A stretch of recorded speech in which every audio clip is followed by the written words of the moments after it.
Welcome to The Explainer. Today, we're going to learn to think like a computer. We're going to uncover the core strategies they use to solve problems so massive they just seem impossible to us. So, let's kick things off with a pretty big question. How can a computer map out every single connection on the internet or sort a library of every book ever written in like a split second? I mean, these are monumental tasks. How do they do it without just getting completely overwhelmed? Well, the secret is they don't think like we do, not even close. You see, where we use intuition and, let's be honest, kind of get lost in the complexity, a computer follows a super clear systematic plan that's built for a massive scale. It's not about working harder, it's about working smarter. It's about using these specific, powerful strategies that are just fundamentally different from how our brains are wired. All right, so here's our game plan. First, we'll talk about what makes these problems so impossible. Then, we're going to jump into our two main strategies, exploring networks and the classic divide and conquer.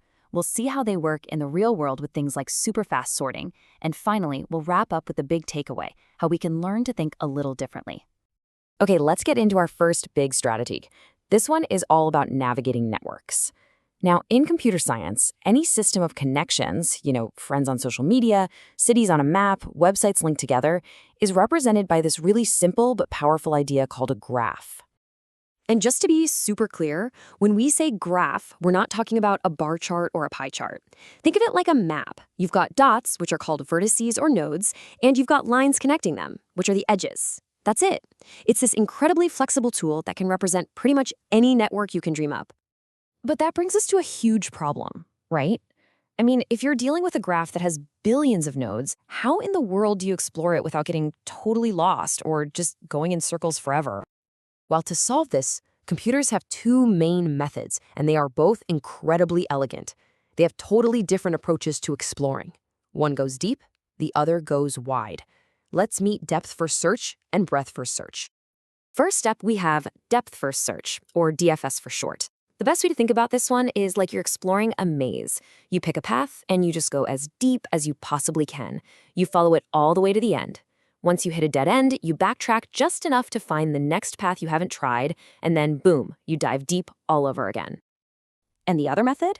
That's breadth first search, or BFS. This is totally different. It's like dropping a stone in a pond. You start at one point, but instead of diving deep, you visit all of its immediate neighbors first. Then you visit all of their neighbors. It explores the network layer by layer, spreading out in these perfect, ever-expanding waves. So, let's put these two side by side. DFS, which goes deep, uses something called a stack to keep track of where it's been. A stack is basically last in, first out, like a stack of plates. It's perfect for backtracking. BFS, on the other hand, which goes wide, uses a queue. That's first in, first out, just like a line at the grocery store. This is what guarantees it explores layer by layer, which means, and this is the really cool part, it is guaranteed to find the absolute shortest path between 2 points. All right, so that's how computers find their way through these massive, complicated networks. But what about when the problem isn't a network at all? What if it's just a single, overwhelmingly huge task? Well, for that, they use our second master strategy, and it's one you've probably heard of: divide and conquer. The idea here is so simple, but it's absolutely revolutionary. Instead of trying to solve one huge, terrifying problem, you solve 1,000 tiny, easy ones. The computer doesn't panic when faced with something massive. It just systematically breaks it down into smaller and smaller pieces until they become totally trivial to handle. And this process always follows the same 3 steps. It's like a recipe. First, you divide the problem. Then, you conquer the little subproblems, usually by just running the same logic on them again. And finally, and this is the magic step, you combine all those little solutions back together to solve the original big problem. Yeah, this quote here really nails the formal definition. See, the real genius isn't just in the splitting. Anybody can break things apart. The magic is in that combine step. How you merge all those little solutions back together is where these algorithms truly shine. Okay, so where do we actually see this in action? Well, how about one of the most fundamental tasks in all of computing? Sorting. We're talking about sorting massive amounts of data, super fast. Let's look at 2 famous algorithms that use this exact technique. First, you've got merge sort. This is the classic textbook example.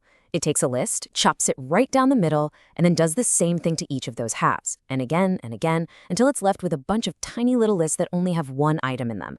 And a list with one item is, by definition, already sorted, right? Then comes the beautiful part. It masterfully merges them all back together in perfect order. Then there's quicksort. It also uses divide and conquer, but it's got a different trick up its sleeve. Instead of just splitting the list in half, it picks one element to be the pivot. Then it shuffles everything else around really fast so that all the smaller items are on one side of the pivot and all the bigger items are on the other. It's kind of like a drill sergeant lining up recruits by height, using one person as the reference point. On average, it is incredibly fast. Okay, so we've seen how computers explore networks by going deep or spreading wide, and how they tackle huge problems by breaking them into tiny pieces. So what's the big takeaway from all this for us? It really boils down to these two powerful ways of thinking about complexity.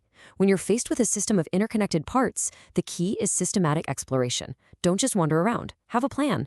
And when you're faced with a single giant task, the solution is to break it apart. Don't get overwhelmed by the whole thing. Just solve the little pieces one by one. And here's the most important part. These aren't just abstract concepts for computers. They are fundamental, powerful approaches to solving any complex problem.